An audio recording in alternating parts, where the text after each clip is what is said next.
July 9ರಂದು ನಡೆಯಲಿರುವ ದೇಶವ್ಯಾಪಿ ಮುಷ್ಕರಕ್ಕೆ ಅಖಿಲ ಕರ್ನಾಟಕ ರಾಜ್ಯ ಸರ್ಕಾರಿ ನೌಕರರ ಒಕ್ಕೂಟ ಬೆಂಬಲಿಸಲು ತೀರ್ಮಾನಿಸಲಾಗಿದೆ ಎಂದು ರಾಜ್ಯಾಧ್ಯಕ್ಷ ಎಚ್.ಎಸ್. ಜಯಕುಮಾರ್ ತಿಳಿಸಿದರು.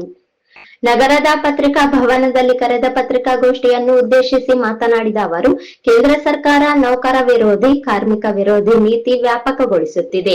ಷೇರುಪೇಟೆ ಆಧಾರಿತ ಎನ್ಪಿಎಸ್ ಪಿಂಚಣಿ ಪದ್ಧತಿ ರದ್ದುಪಡಿಸಿ ನಿಶ್ಚಿತ ಠೇವಣಿ ಪದ್ಧತಿ ಮರುಸ್ಥಾಪಿಸುವಂತೆ ಹೋರಾಟ ಮಾಡುತ್ತಾ ಬಂದರೂ ಕೇಂದ್ರ ಸರ್ಕಾರ ಕಾರ್ಪೊರೇಟ್ ಪರವಾಗಿ ಕಾನೂನುಗಳನ್ನು ರೂಪಿಸುತ್ತಿದೆ.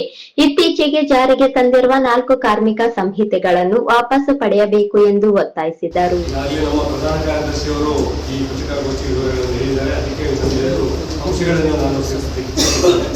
ಈಗ ಸರ್ಕಾರಿ ನೌಕರರಿಗೆ ಪಿಂಚಣಿ ಒಂದು ಖಾಸಗೀಕರಣ ಆಗೋಗ್ಬಿಟ್ಟಿರೋದ್ರಿಂದ PFRDA ಕಾಯ್ದೆಯನ್ನ ಕೇಂದ್ರ ಸರ್ಕಾರ 2004ನೇ ಇಸ್ವಿಯಿಂದ ಜಾರಿಗೆ ತಂದಿತ್ತು.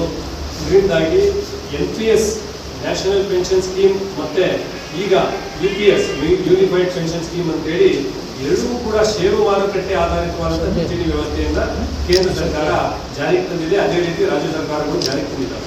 ಇದರಿಂದಾಗಿ ರಾಜ್ಯ ಸರ್ಕಾರಿ ನೌಕರರಿಗೆ ಯಾವುದೇ ರೀತಿಯ ನಿಶ್ಚಿತ ಪಿಂಚಣಿ ಅನ್ನುವಂಥದ್ದು ಸಿಗ್ತಾ ಇಲ್ಲ.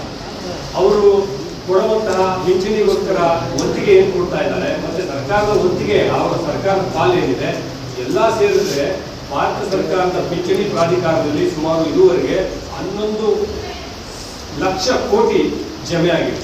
ಅದನ್ನ ಕೇಂದ್ರ ಸರ್ಕಾರದ ಏನು ಪ್ರಾಧಿಕಾರ ಪಿಂಚಣಿ ಪ್ರಾಧಿಕಾರ ಇದೆ ಅದು ಖಾಸಗಿ ಷೇರು ಮಾರುಕಟ್ಟೆಯಲ್ಲಿ ಖಾಸಗಿ ಕಂಪನಿಗಳ ಷೇರುಗಳಿಗೆ ಅಡಮಾನವಾಗಿ ಭದ್ರತೆಯಾಗಿ ಹೂಡಿಕೆಯನ್ನ ಮಾಡುವಂತಹ ಒಂದು ಇದು ನಡೀತಾ ಇದೆ. ಇದರಿಂದಾಗಿ ಸರ್ಕಾರಿ ನೌಕರಿಗೆ ಯಾವುದೇ ಪಿಂಚಣಿ ಇಲ್ಲ. ನಾವು ಈ ಪಿಂಚಣಿ ಏನು ಖಾಸಗೀಕರಣ ಆಗಿರುವಂತಹ ಪಿಂಚಣಿಯನ್ನ ಹಿಂಪಡೆದುಕೊಳ್ಬೇಕು. ಮತ್ತೆ ಹಳೆಯ ನಿಶ್ಚಿತ ಪಿಂಚಣಿ ವ್ಯವಸ್ಥೆ ಏನಿದೆ OPS ಓಲ್ಡ್ ಪೆನ್ಷನ್ ಸ್ಕೀಮ್ ಅದನ್ನ ಕೇಂದ್ರ ಸರ್ಕಾರ ಮರುಸ್ಥಾಪಿಸಬೇಕು ಅಂತ ಒತ್ತಾಯ ಮಾಡ್ತಾ ಇದ್ದೇವೆ. ಮತ್ತೆ ಹಾಗೇನೆ ಈಗಾಗಲೇ ಹೇಳಿದಾಗೆ ಸುಮಾರು ನಮ್ಮ ರಾಜ್ಯ ಸರ್ಕಾರದಲ್ಲಿ 2.5 ಲಕ್ಷಕ್ಕಿಂತಲೂ ಹೆಚ್ಚು ಹುದ್ದೆಗಳು ಖಾಲಿ ಬಿದ್ದಿದೆ. ಮತ್ತೆ ನಿರುದ್ಯೋಗಿ ಯುವ ಜನತೆಗೆ ಉದ್ಯೋಗ ಕೊಡಬೇಕು.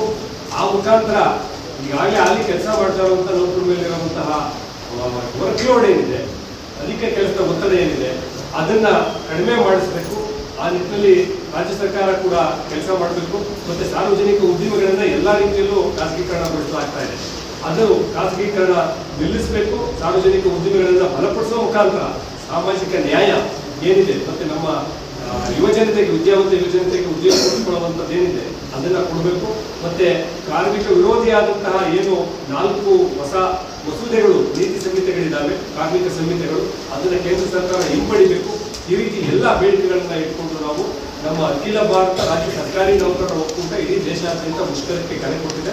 ಅದಕ್ಕೆ ನಾವು ನಮ್ಮ ರಾಜ್ಯ ಸರ್ಕಾರಿ ನೌಕರರ ಒಕ್ಕೂಟದ ವತಿಯಿಂದ ಕೂಡ ಬೆಂಬಲವನ್ನ ಕೊಡ್ತಾ ಇದ್ದೇವೆ. ಈ ಸಂದರ್ಭದಲ್ಲಿ ರಾಜ್ಯ ಪ್ರಧಾನ ಕಾರ್ಯದರ್ಶಿ ಎನ್ ಶೋಭಾ ಲೋಕನಾಗಣ್ಣ, ಅಮರೇಶಪ್ಪ, ಮಹದೇವಯ್ಯ ಮಠಪತಿ, ಮೈನುದ್ದೀನ್, ಬಸವರಾಜ್, ಇಸ್ಮಾಯಿಲ್ ಸೇರಿದಂತೆ ಇತರರಿದ್ದರು.